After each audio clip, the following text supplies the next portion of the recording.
So we are reading from Srimad Bhagavatam, first canto, 6th chapter, verse number 36.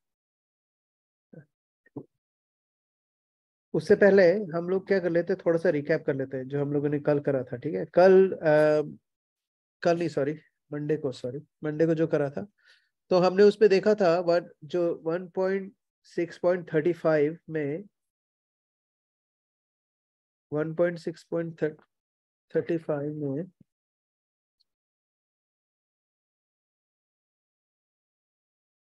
एक second,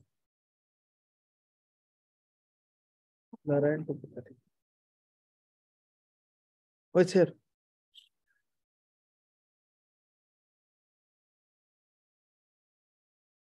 हाँ, सो 1.6.35 में हम लोगों ने देखा था कि नारद मुनि जब उनको बता रहे हैं व्यासदेव जी को, तो उनमें कह रहे हैं कि देखो, जो योगा के बारे में बताया पिछले उसमें ना, तो यहाँ पर ट्रांसलेशन क्या था कि it is true that by practicing restraint of the senses by yoga system one can get relief from the disturbance of desire and lust, but this is not sufficient to give satisfaction to the soul. तो वो कहना चाह रहे हैं व्यासदेव जी को कि योगा बहुत अच्छी चीज है, कोई प्रॉब्लम नहीं है ना, उससे आपका जो आपकी इच्छाएं हैं, काम वासना है, वो सब निकल सकती है, लेकिन जो आत्मा का जो सुख है, वो आत्मा को सुख नहीं मिलेगा उससे. आत्मा के अल्टीमेट सेटिस्फैक्शन के लिए हमें क्या क्या करना पड़ेगा, डिवोशनल सर्विस ही करनी पड़ेगी, है ना, और डायरेक्टली भगवान को. तो उसमें हमने देखा था कि जैसे योगा के कितने लिम्स होते हैं, है ना, यम, नियम, आसन, प्राणायाम, प्रत्याहार, धारणा, ध्यान, धारणा, समाधि, है ना, तो ये होता है. उसमें फिर हमने देखा था कि जो सेंसेस होती हैं वो क्या होती है, सेंसेस होती है सांप की जैसी, है ना, और जो ये जो योगा सिस्टम है इससे हम लोग कंट्रोल कर सकते हैं, लेकिन ये टेम्परेरी है ना. फिर हम लोगों ने विश्वामित्र का एग्जाम्पल देखा था, है ना, और उनका एग्जाम्पल किससे कंपेयर करा था, याद है आपको? विश्वामित्र का एग्जाम्पल किससे कंपेयर करा था हमने, मतलब विश्वामित्र, और दूसरा कौन सा एग्जाम्पल था जो अच्छा वाला था? हाँ, हरिदास ठाकुर का, हाँ, हरिदास ठाकुर. फिर हम लोगों ने ये भी देखा था कि अन्य अभिलाषिता शून्यम कभी हम लोगों ने देखा था कि व्हाट इज डिवोशनल सर्विस. ठीक है, फिर हमने देखा था कि मिक्स डिवोशनल सर्विस जो है ना वो ट्रांसेंडेंटल नहीं होती है. ठीक है, और फिर हमने देखा था कि ज्ञान योग और अष्टांग योग, है ना, ध्यान, अष्टांग योग और ज्ञान योग दोनों का जो आवरण है उससे हमें बाहर निकलना है ना, तो उसी को डिवोशनल सर्विस करा था. अब उसके बाद नेक्स्ट वाला जो श्लोक है वो हम आज लेने वाले हैं. ओम नमो भगवते वासुदेवाय. ओम नमो भगवते वासुदेवाय. नमो भगवते वासुदेवाय. ओम नमो भगवते वासुदेवाय. भगवते वासुदेवाय. ओम नमो भगवते वासुदेवाय.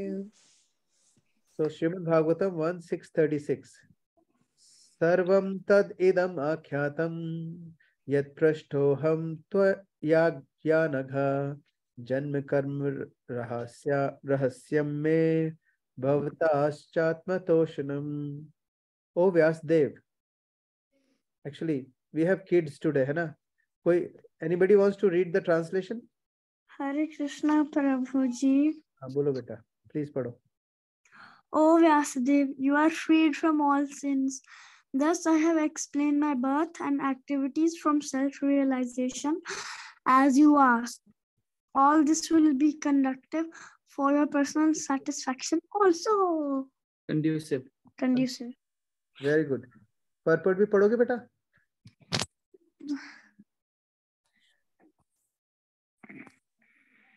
पढ़ो. The process of devotional activities from the beginning to the stage of transcendental is all duly explained to satisfy the inquiries of Vyasadeva. Narada has explained how the seeds of devotional service were sown by the transcendental association and how they gradually develop by hearing the sages.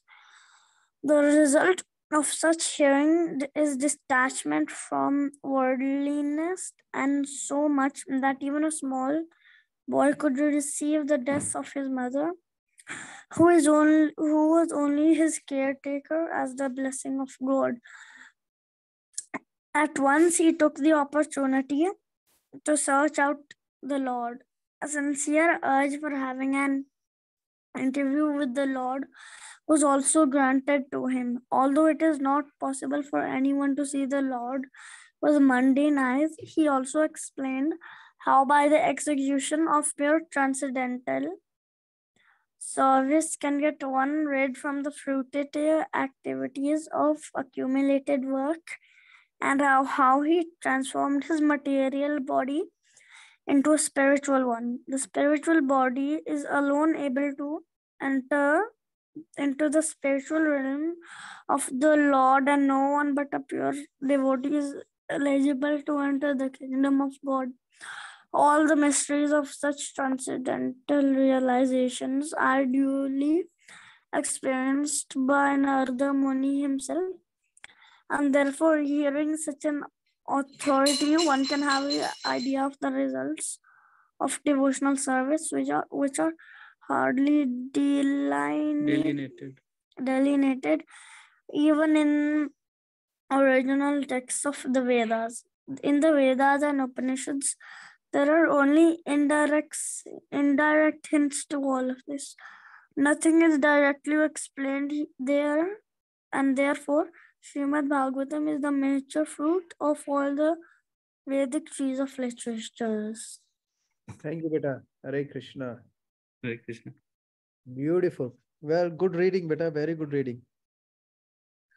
So this is a very powerful verse and very powerful purport. Srila Prabhupada, बहुत सारी चीजें हैं, lot of insights he is bringing out in this. पहली चीज है कि श्रीला प्रभुपाद शुरू में ही बताते हैं, जो डिवोशनल सर्विस का जो बीज होता है, जो भक्ति का जो बीज होता है, वो कहाँ से आता है? वो आता है, पहली लाइन में बोला है, एसोसिएशन से आता है. ठीक है, अरे मैं शेयर नहीं कर रहा हूँ ना, एक सेकेंड, सॉरी. है ना, कहते हैं कि कैसे जो डिवोशनल सर्विस का बीज कहाँ से आता है? Beginning of the stage of translation all duly explained satisfied encouragement. Narad explained that the seed of devotional service are sown by transcendental association. है ना, तो भक्ति का जो बीज होता है वो एसोसिएशन से ही आता है. और हम लोग अगर देखें तो नवदा भक्ति जो भक्ति के जो लेवल्स होते हैं, ठीक है, सबसे पहला क्या होता है? श्रद्धा. है ना, श्रद्धा के बाद आता है साधु संग. है ना, श्रद्धा के बाद साधु संग आता है. लेकिन यहाँ पर बता रहे हैं कि जो श्रद्धा भी है ना, वो भी साधु संग से आती है ना. एक्चुअली डिवोशनल सर्विस जो है वो we can not, nectar of devotion में बताते हैं, devotional service can not be learned. है ना, उसको सीखा नहीं जा सकता है. डिवोशनल सर्विस को हम सीख नहीं सकते हैं. डिवोशनल सर्विस कोई स्किल नहीं है. है ना, डिवोशनल सर्विस का जो बीज है वो कोई स्किल नहीं है या कोई कमोडिटी नहीं है जिसको आप कहीं से ला सकते हो, खरीद सकते हो, रख सकते हो, छुपा सकते हो, पैदा कर सकते हो. है ना, डिवोशनल सर्विस कहाँ से आती है? कोई बता सकता है? Devotional service, what is the source of devotional service? Devotional service कहाँ से मिलती है? भक्ति कम्स फ्रॉम वेयर? भक्ति कहाँ से मिलती है? एसोसिएशन से. हाँ, यस, एसोसिएशन से. Yes, anyone else? एसोसिएशन से कैसे मिलती है? जब हम बोलो माता जी, बोलो. हाँ, जब हम जैसे किसी के एसोसिएशन में आते हैं, प्रसादम लेते हैं या उनसे भगवान की बातें सुनते हैं. बिल्कुल सही, बिल्कुल सही. तो वो जो भक्त होता है वो बताता है भगवान के बारे में, प्रसाद खिलाता है, उससे. हाँ, वेरी गुड. और कोई? भक्ति कम्स फ्रॉम समथिंग. प्रभु, भक्ति तो हमारे अंदर ही होती है. नहीं, ठीक है, but there is, according to nectar of devotion, bhakti comes from what?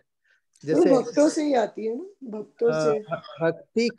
भक्ति हमें भक्ति दे सकते हैं. ओनली भक्ति कम्स फ्रॉम भक्ति इटसेल्फ. है ना, जैसे कहते हैं ना. हाँ, तो उसमें भी है, जैसे लाइफ कम्स फ्रॉम लाइफ. है ना, श्रीला प्रभुपाद बहुत बोलते हैं कि जीवन से ही जीवन आता है. जो जीवित चीज है उसी से जीवित चीज निकल सकती है. मृत चीज से जीवित चीज नहीं निकल सकती। इसी तरीके से भक्ति जो है वो सिर्फ भक्ति से ही आ सकती है। मतलब जैसे रुचिता माता जी ने बोला, और जैसे वैसे निशांत प्रभु ने भी बिल्कुल ठीक ही बोला था, लेकिन कॉन्टेक्स्ट डिफरेंट था। निशांत प्रभु बोल रहे हैं भक्ति अंदर ही होती है, वो हमारे अंदर ही है, क्योंकि हम पहले डिवोटीज थे, वो ढक गई है ना। लेकिन भक्ति का जो बीज होता है वो कैसे आता है? भक्ति कम्स फ्रॉम भक्ति। जो दूसरा जो डिवोटी होता है वो हमें भक्ति देता है ना। एक के डिवोटी के हृदय में से निकल के दूसरे डिवोटी के हृदय में जाती है। ऐसा नहीं है कि इस डिवोटी के हृदय में से निकली तो दूसरे में गई तो इधर जीरो हो गई। ये वाला जो मैथमेटिक्स है ये डिवोशनल सर्विस में नहीं रहता है ना। पूर्ण ओम पूर्णमदः पूर्णमिदम्। तो कहते हैं कि इन डिवोशनल सर्विस, भक्ति में 1 + 1 is also 1 and 1 - 1 is also 1, है ना। अगर मैं किसी को भक्ति देता हूं तो उसमें मेरी भक्ति कम नहीं होती, है ना। तो भक्ति ओनली कम्स फ्रॉम भक्ति, ठीक है।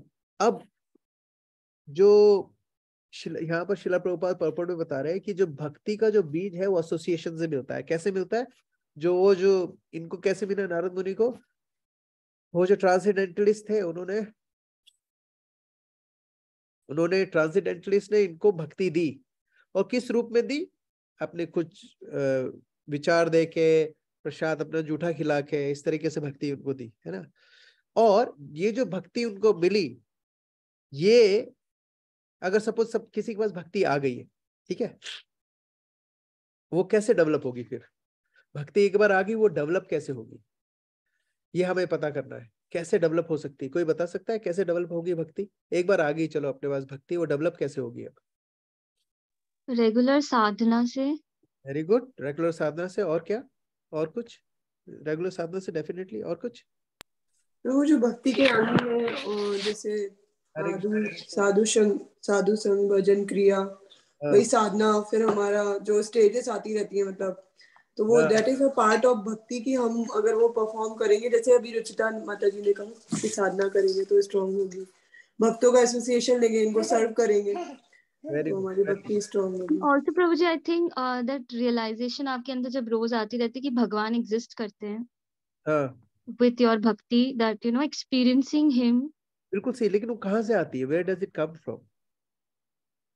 ठीक है, आपने सीड डाल दिया, किसी ने हमें थ्रू फेथ, कि आपके अंदर एक फेथ है। फेथ आ गई, फिर उस फेथ को कैसे स्ट्रॉन्ग करा जा सकता है? वेरी गुड, इस डिस्कशन अच्छा है।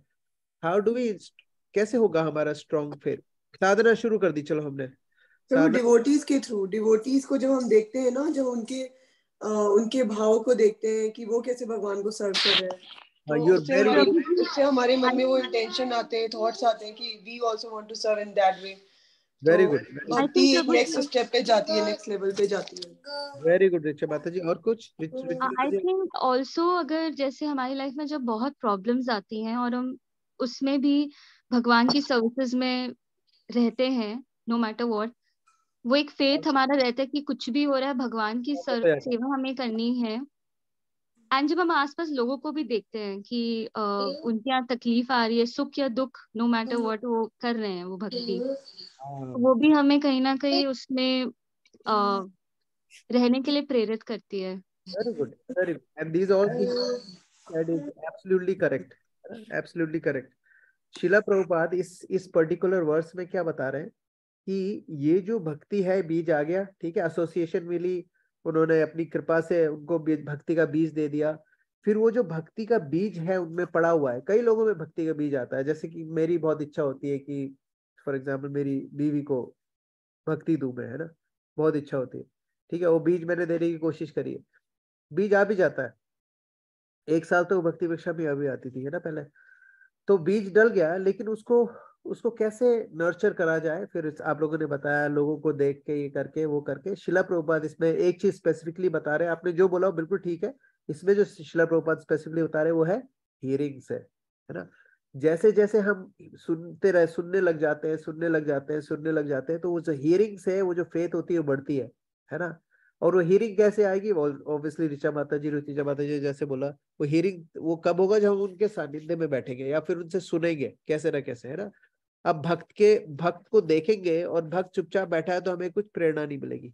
भक्त कुछ सेवा कर रहा है या अपने आचरण से, अपने शब्दों से हमें भक्ति प्रदान कर रहा है, उससे हमें उससे हमारी जो श्रद्धा है वो बहुत स्ट्रांग हो जाएगी। और यहाँ पर जो नारद मुनि है उनके साथ एग्जैक्टली सेम हुआ। अब क्या होता है, वो जो हमने सुना, पहले क्या हुआ, उनको डिवोशनल सर्विस का बीज मिला उनसे, भक्ति वेदांती से। फिर उस भक्त वहां से उन्होंने सुनना शुरू करा तो उनकी श्रद्धा बढ़ गई, और वो इतनी श्रद्धा बढ़ गई कि श्रील प्रभुपाद बोलते हैं कि एक 5 साल का बच्चा, 5 साल की 7 साल, आई डोंट नो, 5 साल का बच्चा की माँ गुजर जाती है और उसको कोई फर्क नहीं पड़ता है। तो ये जो एस्पेक्ट है, कहाँ से आ रहा है? ये एस्पेक्ट है उसका क्या बोलते हैं, उसका डिटैचमेंट, है ना। ये जो डिटैचमेंट है, ये शिला प्रभुपाद बता रहे हैं कैसे आ रहा है। पहले भक्ति का बीज पड़ा, फिर हमने वो सुना, फिर उससे डिवोशनल सर्विस इतनी स्ट्रांग हो जाती है ना, डिवोशनल सर्विस इतनी स्ट्रांग हो जाती है, हमारा जो श्रद्धा होती है इतनी ज्यादा स्ट्रांग हो जाती है कि हम लोगों को कोई उसमें कोई हिला नहीं सकता, है ना। और फिर उस वक्त इतना डिटैचमेंट आ जाता है। और जो डिटैचमेंट आता है किस वजह से आता है? क्योंकि डिवोशनल सर्विस या भक्ति से जो ज्ञान आता है, भक्ति करने से एक सटल और ग्रॉस दोनों तरीका का ज्ञान हमारे अंदर आता है। उस ज्ञान की तलवार से जो अटैचमेंट है उसको काटा जा सकता है। 15th चैप्टर जो है उसमें भगवान श्री कृष्ण बताते हैं कि ये जो अटैचमेंट है, जो जड़ है, ये जो अटैचमेंट है ना, इसको किससे काटना है हमें? डिटैचमेंट की तलवार से, है ना। और डिटैचमेंट की तलवार कैसे आती है? ज्ञान और वैराग्य दोनों भक्ति से आ जाते हैं। ज्ञान और वैराग्य भक्ति का वो है, क्या बोलते हैं उसको, बाय प्रोडक्ट है, ज्ञान और वैराग्य। जब डिवोशनल सर्विस स्ट्रांग हो गई तो उसका ज्ञान भी स्ट्रांग हो गया, और उसके कारण क्या हो गया, विज्ञान, उनका जो वैराग्य है वो भी स्ट्रांग हो गया।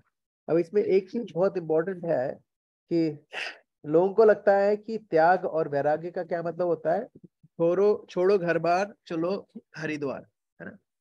तो यहाँ पर उस वाले ज्ञान की बात नहीं हो रही है ना। किसकी बात हो रही है यहाँ पर? यहाँ पर हो रही है असली वैराग्य की बात। असली वैराग्य क्या होता है कि हम कैसे भगवान की सेवा में अपने आप को लगा सके, कंटिन्यूसली, कॉन्स्टेंटली और इनसेसेंटली, है ना। भगवान की सेवा में कैसे लगा सके, उसको कहते हैं वैराग्य। वैराग्य का मतलब ये नहीं है कि हम लोग सब कुछ छोड़ दिया, है ना, सारे रिश्ते नाते सब छोड़ दिए और निकल गए सब, है ना, जंगल में। वो नहीं। वैराग्य का क्या मतलब होता है? हमारे पास सब कुछ है लेकिन हमें किसी से अटैचमेंट नहीं है ना। तो जैसे हमारी मम्मी बहुत बोलती थी, कभी घी घना, कभी घी घना, कभी मुट्ठी भर चना, और कभी कभी वो भी मना, है ना। तो ये कि क्या है, तीनों केसेस में, जब घी घना हो तो भी आप खुश रहो, कभी मुट्ठी भर चना हो तो भी आप खुश रहो, और कभी वो भी मना हो तो भी आप खुश रहो, है ना। तो ये इस तरह का जो वैराग होता है, दैट इज कॉल्ड ट्रू वैराग्य, है ना, जिसमें इट डजंट मैटर कि आपके पास क्या है क्या नहीं है ना, उससे कोई फर्क नहीं पड़ता। तो इसको कहते हैं ट्रू वैराग्य, फल्गु वैराग्य रही है, ठीक है।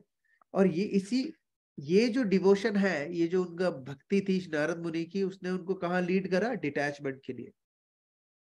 और उसके बाद वो निकले भगवान को खोज रहे। जैसे यहाँ पर बता रहे हैं, seed of devotion service were sown by transgender. Seed कैसे आई? एसोसिएशन से, ठीक है। और एसोसिएशन के बाद वो डेवलप कैसे हुई? हियरिंग से, ठीक है। हियरिंग से डेवलप हुई, और उसके बाद इस हियरिंग से क्या हुआ? डिटैचमेंट हो गया, ठीक है। तो प्रोसेस क्या है अगर हम देखा जाए?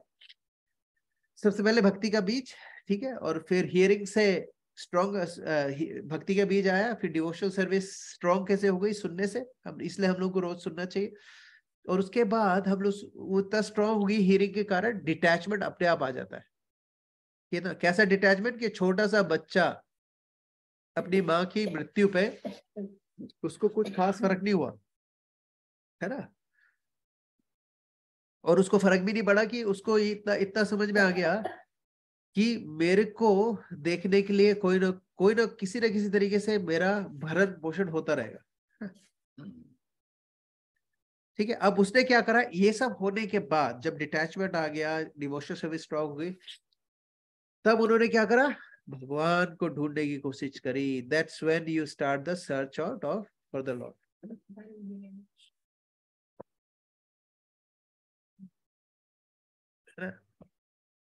ठीक है, अब इसमें क्या बता रहे हैं शिला प्रभुपाद कि अ sincere urge for having a interview with the Lord also granted to him although it is not possible for anyone to see। अब कह रहे हैं, भगवान कह रहे हैं डिवोशनल सर्विस उनकी इतनी स्ट्रांग हो गई कि नॉर्मल आंखों से भगवान को देख पाना संभव नहीं है, वो भी संभव हो पाया, है ना।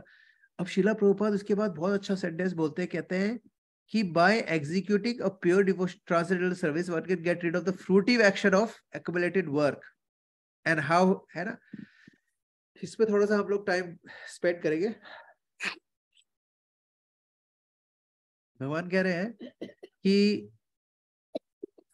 प्योर डिवोशनल सर्विस के साथ, है ना, प्योर डिवोशनल सर्विस क्या कर सकती है, हमारे जो कर्म है, कार्मिक रिएक्शन है, उसको पूरा खत्म कर सकती है, get rid of fruitive action of accumulated work. अब नाउ ये हम लोगों को बहुत इंपॉर्टेंट समझने का है कि हाउ डू वी अंडरस्टैंड कि भक्ति में कर्म कैसे चला जाता है। हम लोगों ने कल के क्लास मंडे की क्लास में अच्छे से डिस्कस करा था, जो हमारे कार्मिक जो चीजें हैं, वो जिस दिन हम भक्ति स्टार्ट करते हैं, जैसे ही हम भक्ति स्टार्ट करते हैं, जैसे ही हम अपने भक्ति में पहला कदम रखते हैं, उसी वक्त हमारे मेजॉरिटी, जब हम चैंटिंग शुरू करते हैं, मेजॉरिटी ऑफ हमारे कार्मिक रिएक्शन पहले ही गायब हो जाते हैं। तो कोई बोलेगा तो फिर डिवोटीज को प्रॉब्लम क्यों आती है? क्योंकि दो रीजन है। एक तो हम लोग जो हमारे पहले के कर्म थे वो तो चले गए, ठीक है, जो अभी हम कर रहे हैं वो तो हमें भुगतना ही है, ठीक है। लेकिन भगवान क्या करता है, एक टोकन रिएक्शन हमें देता है ना। अब now we will discuss why Krishna gives us that token reaction, है ना। कोई बता सकता है? जैसे एक डिवोटी है, डिवोटी ने भक्ति शुरू करी, उसके सारे पुराने कार्मिक रिएक्शन खत्म हो जाते हैं, क्योंकि भगवान खुद ही उनकी कर्मों का बागडोर अपने हाथ में ले लेता है। हमने जैसे पिछले श्लोक में देखा था, तब डिवोटी के सारे कार्मिक रिएक्शन भगवान बागडोर ले रहा है, तो फिर डिवोटी को क्यों परेशानी आती है जिंदगी में? प्रभु जी, ताकि हम भगवान को याद करते रहे और हम इस वर्ल्ड में कंफर्टेबल ना हो जाए। हाँ, ब्रिलियंट। क्योंकि क्या होता है, जब सब कुछ अच्छा चल रहा होता है तो सबसे पहले क्या छूटता है? माला छूट जाती है। आप लोगों को पता नहीं, मेरे साथ ऐसा ही होता है। जब मेरे ऑफिस में प्रॉब्लम चल रही होती है, मेरे घर में प्रॉब्लम चल रही होती है, मेरी हेल्थ में प्रॉब्लम चल रही होती है, घर वालों के हेल्थ में प्रॉब्लम चल रही होती है, तब मेरी चैंटिंग भी अच्छी होती है, मेरी साधना भी अच्छी होती है। मैं भगवान का शेल्टर लेने की बहुत कोशिश करता हूँ और पूरी जद्दोजहद, पूरा सब कुछ लगा देता हूँ भगवान की उसमें कि यार मेरे को भगवान, जब कुछ नहीं दिखता है ना, तब भगवान के पास जाता हूँ। तो ये जो टोकन रिएक्शन है ना, ये हमारे लिए इसलिए है ताकि हम लोग ना डिस्कनेक्ट नहीं हो जाए भगवान से। और ऐसा मैंने बहुत बार देखा है, कई लोग बहुत ज्यादा उनकी लाइफ में बहुत सहूलियत हो गई, तो उन्होंने माला धीरे धीरे छोड़ दी। उनको लगा कि यार, कई बार लोगों को क्या लगता है, हम लोग बहुत बार ये वर्ड्स पढ़ते हैं,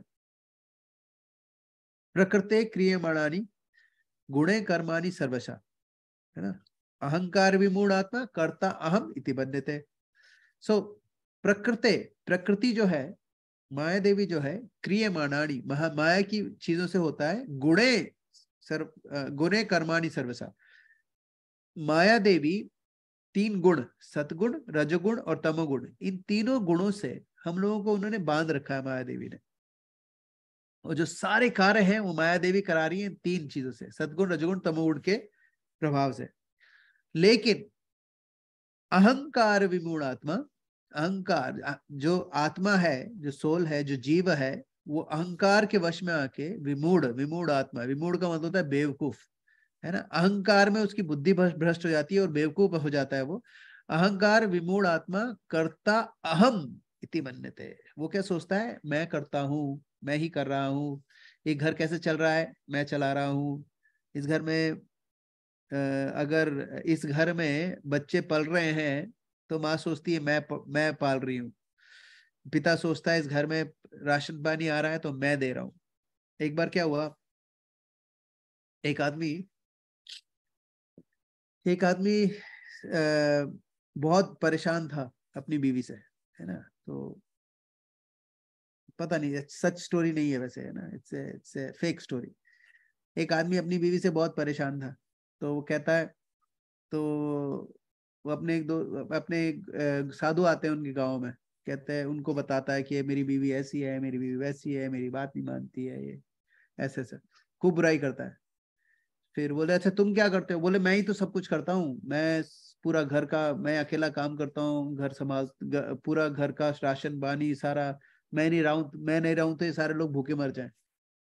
तो गुरु ने बोला, उस साधु ने बोला, ऐसा कुछ नहीं है, भगवान सबको देखता है। तो साधु पे गुस्सा हो गया, बोला ऐसा थोड़े होता है, तुम प्रैक्टिकल बात करो।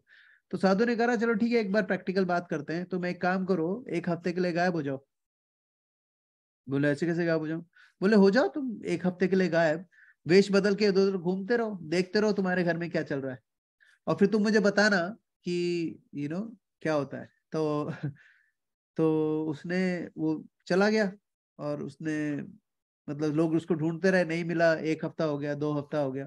अब उसने देखा, वो देखता रहता था कि उसके घर में पहले पहले जितना राशन आता था उससे डबल आने लग गया है। कैसे? अड़ोसी पड़ोसी, इधर उधर के दोस्त, भाई बहन, रिश्तेदार सब लाके दे रहे हैं खाना। तो जितना वो जिस तरीके से वो पहले रहती थी उससे ज्यादा ओपुलेंस में वो रह रही थी, है ना। 1 महीना हो गया, 2 महीना हो गया, फिर उसने बोला मैं देखता हूँ कब तक होता है। तो उसके बाद क्या हुआ, कहते हैं एक सर्टेन टाइम के बाद हस्बैंड नहीं आता है तो उसको मृत घोषित कर दिया जाता है। और फिर उसकी शादी किससे तय हुई? जो जमींदार का जो बेटा था उससे, है ना। तो और फिर ऑब्वियसली ये आ गया, फिर इसने बताया कि ऐसा ऐसा हुआ है। तो कहने का मतलब ये है कि गुरु फिर वो साधु के पास गया, साधु ने बोला देखो मैंने तुम्हें पहले ही बोला था, तुम्हें लग रहा था कि तुम्हारे बिना तुम्हारे बीवी बच्चों का कुछ नहीं होने वाला है, बल्कि ऐसा नहीं है। बट हम लोगों को ये जो स्टोरी है इसका बहुत ही ध्यान से देखना चाहिए। स्टोरी का ऐसा मतलब नहीं है कि हम लोग हाथ पे हाथ धर के भरे बैठ जाएं क्योंकि भगवान सबके देख रेख कर रहा है तो हम लोग कुछ नहीं करना है, ऐसा नहीं है। और ये भी नहीं सोचना चाहिए कि किसी की भी इंपॉर्टेंस कम है घर में, यानी कि जो कमा के ला रहा है उसकी भी इंपॉर्टेंस है, और जो घर में बच्चों को देख रहा है उसकी भी इंपॉर्टेंस है। प्रॉब्लम कहाँ हो जाती है? जहां पर एक पलड़ा दूसरे से अपने आप को भारी समझने लग जाता है। एक वाइफ, अगर हाउस वाइफ है, वो अगर ये सोचती है कि मेरा जो कर्म है, मेरा जो एफर्ट है वो मेरे पति से ज्यादा है ना, तो ये गलतफहमी है। एक पति सोचता है कि मैं कमा के ला रहा हूं तो मेरा मेरा जो एफर्ट है वो मेरी पत्नी से ज्यादा है, मैं ज्यादा स्ट्रेस में हूं, तो ये भी गलत है ना।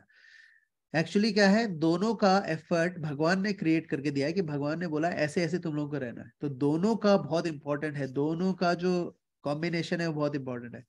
तो अहंकार विमूढ़ आत्मा कर्ता अहम इति मन्यते, है ना। अभी मैं एक वीडियो था, अभी देखता हूँ, मैं दिखा सकूंगा क्या आप लोगों को।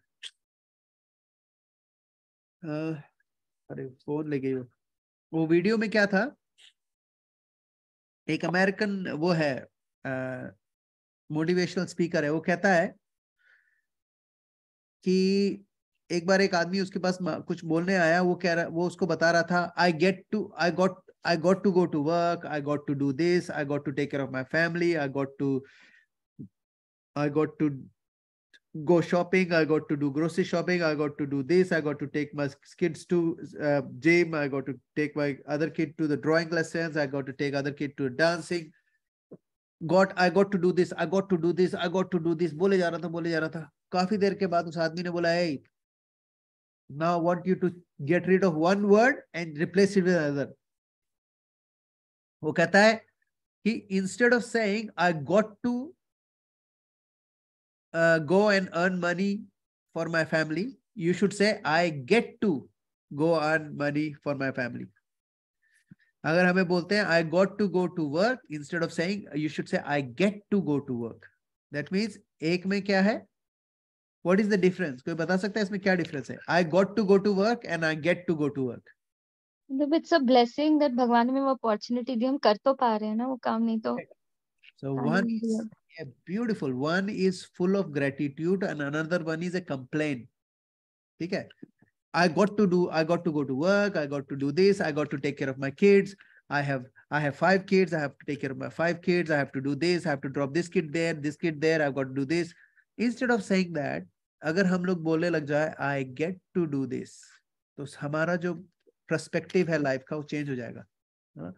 तो शीला प्रभुपाद इसमें यही बताने की कोशिश कर रहे हैं कि जब हम अहंकार विमूढ़ आत्मा करता हम इति मन्यते, अगर हम इससे बाहर निकल जाए, हमें समझ में आ जाए कि मैं नहीं हूं करता, भगवान है करता, और मेरी लाइफ में जो भी हो रहा है अच्छा, सॉरी जो भी बुरा हो रहा है उसका जिम्मेदार ना तो मेरी वाइफ है, ना ही मेरा हस्बैंड है, ना ही बच्चे हैं, ना ही माँ बाप है, ना ही मेरे पड़ोसी है, ना ही अफगानिस्तान है, ना ही पाकिस्तान है, कोई नहीं है ना. अगर मेरे जिंदगी में कोई प्रॉब्लम है उसका एक ही पर्सन रिस्पॉन्सिबल है, वो कौन है?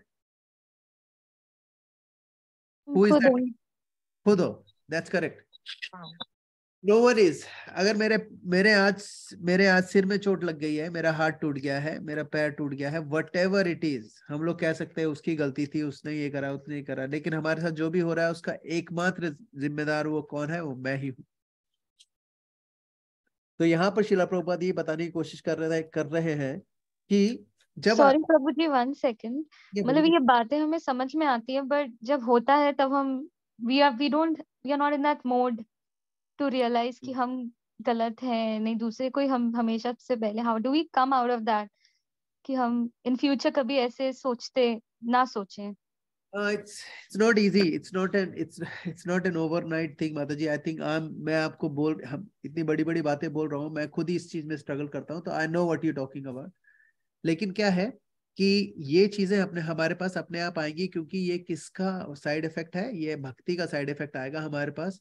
और मैं एक ट्रांसफर आपने भी देखा होगा, मैंने तो देखा है, लोगों में भी देखा है, मैंने अपने भी देखा है कि पहले जिस चीज को समझने में मुझे सालों लग जाते थे, फिर महीनों में समझ में आने लगी, है ना. अपनी गलती की बता रहा हूँ, अपनी गलती मुझे सालों बाद समझ में आती थी, कई बार वो भी नहीं आती थी, कई बार महीनों बाद, फिर उसके बाद दिनों बाद समझ में आने लगी. और उसके बाद अब ये हालत हो गई है, अभी मैं गलती करता हूँ मुझे 5-10 मिनट में पता चल जाता है. कई बार मैं बोल रहा होता हूँ तभी मुझे पता है गलत बोल रहा हूँ, लेकिन क्या उस शब्द को आप मुंह में नहीं डाल सकते हैं.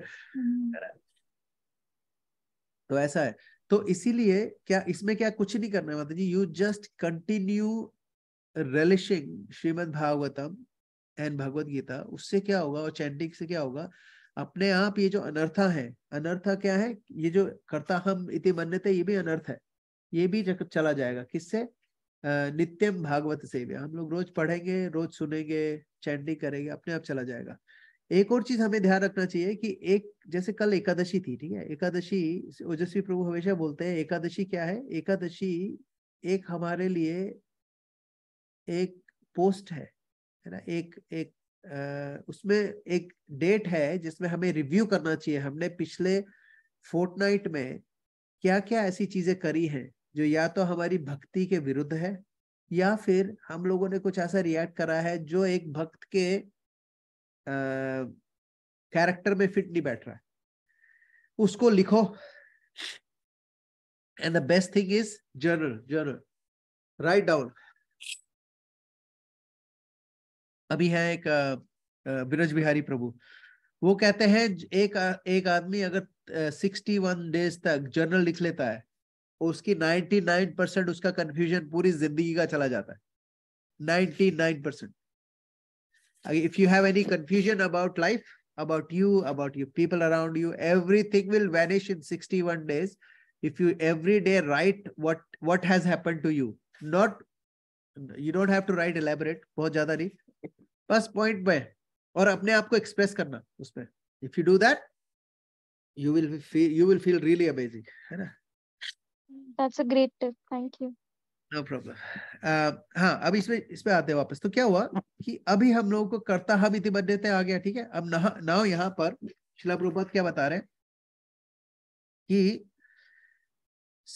spiritual body is alone able to enter the spiritual realm and no one but a pure devotee is eligible to enter, है ना. अब no one but a pure devotee. Now what does that mean for us? Means कि until and unless हम लोग pure devotee बने तब तक हमारा कोई चांस नहीं है. लेकिन प्योर डिवोटी का क्या मतलब होता है? प्योर डिवोटी का मतलब होता है शिला प्रभुपाद। हम तो शिला प्रभुपाद है नहीं, बन भी नहीं सकते, तो यार हम लोग कैसे जाएंगे? बहुत डर लगता है ना। इसके लिए शिला प्रभुपाद क्या बताते हैं? शिला प्रभुपाद कहते हैं अगर आप 4 रेगुलेटरी प्रिंसिपल्स और 16 राउंड ऑफ हरे कृष्णा महामंत्र रोज करते हो तो I guarantee you will go back home back to God. लेकिन उन्होंने ये भी बोला था 16 राउंड्स ऑफ अटेंटिव चैंटिंग। ऐसा नहीं कि सामने चल रही है ट्रांसफॉर्मर, पता नहीं कौन सी 5, 6 व्हाटएवर ट्रांसफॉर्मर मूवी चल रही है, बोले हाँ ये तो 3 घंटे की मूवी है तो आज एक्स्ट्रा राउंड्स हो जाएंगे मूवी देखते देखते। वो वाला नहीं, वो वाली चैंटिंग नहीं। चैंटिंग कैसी होनी चाहिए? सिर्फ आप, आपकी माला और जापा मंत्र जो मुंह से निकल रहा है, दैट्स इट, है ना। तो यहाँ पर प्योर डिवोटी कैसे बनेंगे हम लोग? प्योर डिवोटी हम लोग जरूरी नहीं है, प्योर शिला प्रभुपाद कहते हैं it takes only 1 second to become a pure devotee, है ना। अगर हम लोग एक बार भी बिना अपराध के भगवान का नाम ले लें तो हम लोग प्योर डिवोटी बन जाएंगे, है ना। लेकिन क्या है, ये जो प्रोसेस है हम लोग को ये समझना चाहिए कि जो हमारा डिवोशनल प्रोसेस है it's not a sprint, it's a marathon, है ना। कहते हैं एक बार आप ट्रेन में बैठ जाओ, है ना, अगर आप एक बार ट्रेन में घुस गए हो तो ट्रेन के अंदर भागने की जरूरत नहीं, आप जल्दी नहीं पहुंचोगे। So you sit in the train, भक्ति की ट्रेन में बैठ गए हो। हमारा सिर्फ एक ही काम है, इस भक्ति की ट्रेन में हम बैठ गए हैं, इसमें उतरना नहीं है, ठीक है ना। ये वाली चीज हम लोग थोड़ा सा डिस्कस कर लेते हैं। How do we get out of bhakti, bhakti, है ना, क्योंकि ये रिलेट करता है इनसे इनसे अपने नारद मुनि से। ठीक है, भक्ति हम लोग सब लोग भक्ति में आ गए हैं, हम लोग चैंटिंग भी कर रहे हैं, है ना, लेक्चर्स भी सुन रहे हैं, 4 रेगुलेटरी प्रिंसिपल्स का फॉलो कर रहे हैं, है ना। अल्कोहल, सिगरेट, इलिसिट कोई एक्टिविटीज नहीं, बीट ईटिंग नहीं, है ना, सब कर रहे हैं, 16 राउंड भी कर रहे हैं। तो कोई बोलेगा तो प्रॉब्लम क्या है? प्रॉब्लम कैसे आएगी? भक्ति की एक बार सपोज आप यहाँ से जा रहे हो, ठीक है, आप सपोज सिटी से यहाँ पर आपके पॉइंट को की तरफ आ रहे हो। कौन सा स्टेशन है नजदीकी? लेवर्टन। सपोज लेवर्टन स्टेशन तक आना है आपको सिटी से। अगर आप लेवर्टन की ट्रेन में बैठ गए हो तो गारंटी है कि वो आप लेवर्टन पहुंच जाओगे। क्या ऐसा हो सकता है कि जिसके कारण हम लेवर्टन नहीं पहुंचे? क्या हो सकता है बताओ? What could be the reason जिसके कारण आप लोग लेवर्टन स्टेशन नहीं पहुंच पाओगे? एनी एक्सीडेंट और टेक्निकल फेलियर। Very good. और कुछ? Anything else? क्योंकि भक्ति की ट्रेन आप में उतर जाओ, रास्ते में उतर जाओ। यस, सॉरी, और किसी और ने बोला ना भाई? हाँ प्रभु जी, मैंने भी यही बोला कि आप उससे पहले के स्टॉप पे उतर जाओगे। सो ये हमें नहीं करना है।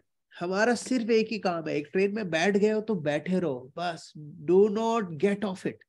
आप क्या करो, चुपचाप उसमें बैठो, जो बोला जा रहा है वैसे वैसे करो। जिस ट्रेन में क्या बोलते हैं वो देखो, आगे इंस्ट्रक्शंस आते रहते हैं कि अब नेक्स्ट स्टेशन ये आ रहा है, नेक्स्ट स्टेशन ये आ रहा है, नेक्स्ट स्टेशन ये आ रहा है।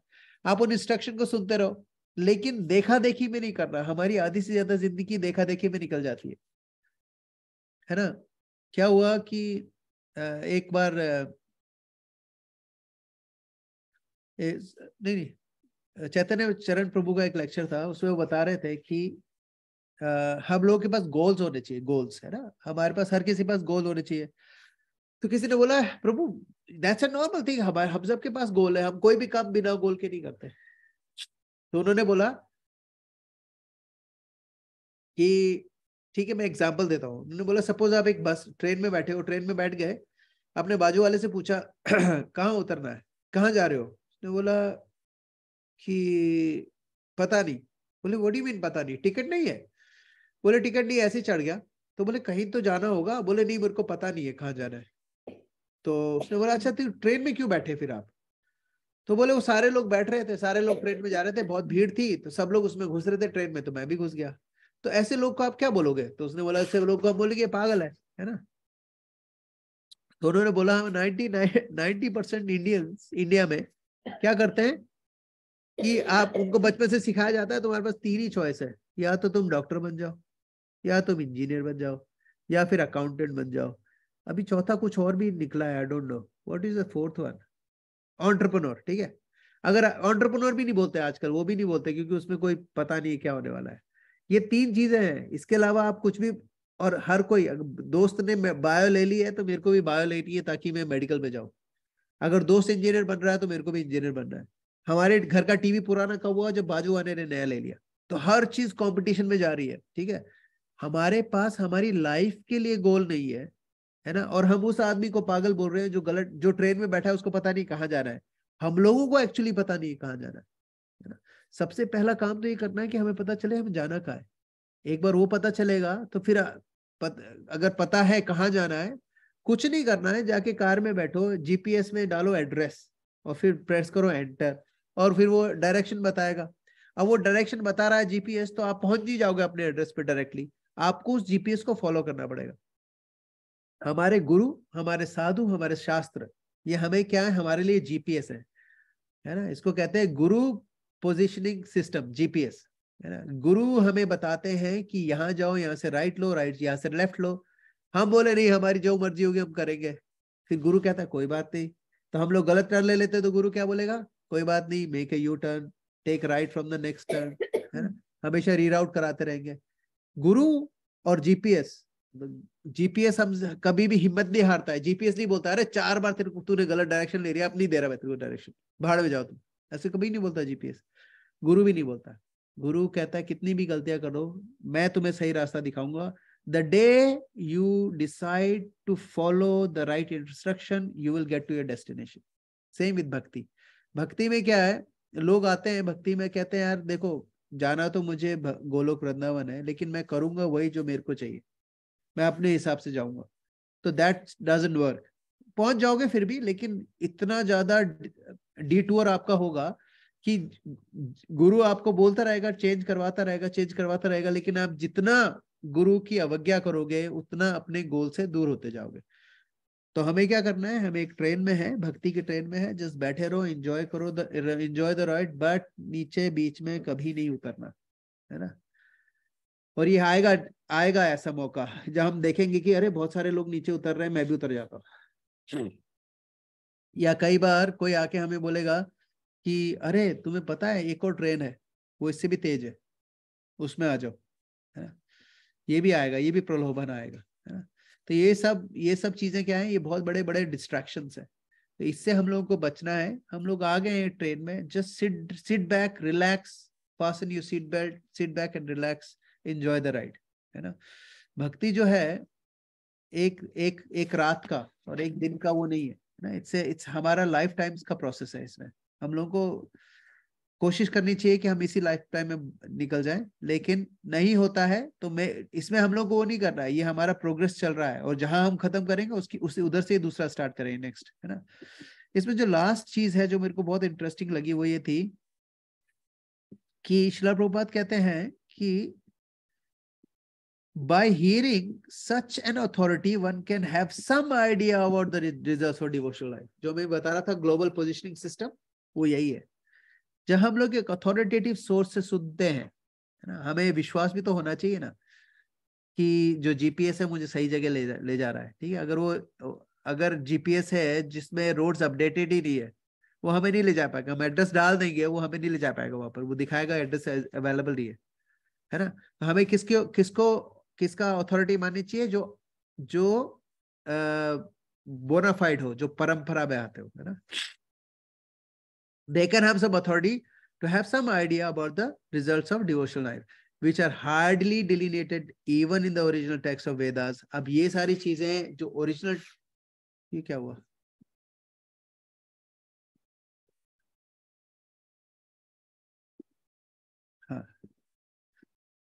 हाँ, तो ये जो original text of Veda, in the Vedas the Upanishad, there are only indirect hints to this. तो अब यहाँ पर शिला प्रभुपाद हमें बता रहे हैं कि जब नारद मुनि जब इनको समझाने आए थे, बोले तुमने इतना सब कुछ लिख दिया है ना, सारी की सारी चीजें लिख दी है, इसमें सारा इनडायरेक्ट है, और तुम्हें अब क्या करना है, डायरेक्ट डिवोशनल सर्विस लिखनी है, यही बताने के लिए आए हैं ना। तो यहाँ पर कह रहे हैं कि therefore Shrimad Bhagavatam is the mature fruit of all वैदिक ट्री ऑफ लिटरेचर्स, है ना। तो वैदिक हर जगह पर वेदेश सर्वे अहम एव वेद्यो, भगवत गीता में भगवान कहते हैं जो वेद हैं उनका जो सार है वो मैं हूं, और वेदों से किसको पाना है वो भी मैं हूं। यो भोक्तारम यज्ञ तपसाम सर्वलोक महेश्वरम सुहृदम सर्वभूतानाम ज्ञात्वा माम शांतिर्मिच्छति। हर चीज, सारे के सारे जो यज्ञ हैं उन सबका जो गोल है वो क्या है? मैं हूँ। वेदेश सर्वे अहम एव वेद्यो, वेदों का सार भी मैं हूँ, लिखा भी मैंने है। वेदांत कृत वेदविद एव चाहम च अहम। भगवान कहते हैं लिखा भी मैंने है, मैं ही वेद हूँ, मैंने ही लिखा है, और वो मेरे तरफ ही पॉइंट आउट कर रहा है ना। लेकिन कितने सारे लोग हैं, कितने सारे ज्ञानी हैं जो वेदों में घुस के गुम हो जाते हैं, उनको पता ही नहीं है कि अल्टीमेट गोल क्या है वेदों का। जबकि भगवत गीता में क्लियरली बता रहे हैं वेदेश सर्वे अहम एव वेद्यो, मैं ही हूं वेदों का सारा सार, और मेरे वेदों का जो गोल है वो भी मैं हूं, है ना। और इसीलिए इन सारी चीजों को अच्छे से समझाने के लिए, बिल्कुल क्लियरली नट आउट करने के लिए नारद मुनि बोल रहे हैं भैया अब आप लिखो श्रीमद् भागवतम, जिसमें स्पेसिफिकली और एक्सक्लूसिवली भगवान श्री कृष्ण के डिवोशनल सर्विस के बारे में लिखा हो, जिससे हम भक्ति में आगे बढ़ सके। ठीक है, एक्चुअली एक और करना था लेकिन we won't be able to do it. Sorry, I just got carried away. So we'll stop here and see if someone has any questions or comments. Hare Krishna. No questions? Okay. ग्रंथ राज श्रीमद् भागवतम की जय, श्रील प्रभुपाद की जय, स्वामित्व भक्तवंत की जय, निताय गौर प्रेमानंदे। हरे कृष्णा। हरे कृष्णा। हरे Krishna. Take care of health, प्रभु जी। No problem. हरे Krishna. Thank you, thank you. हरे कृष्णा। हरे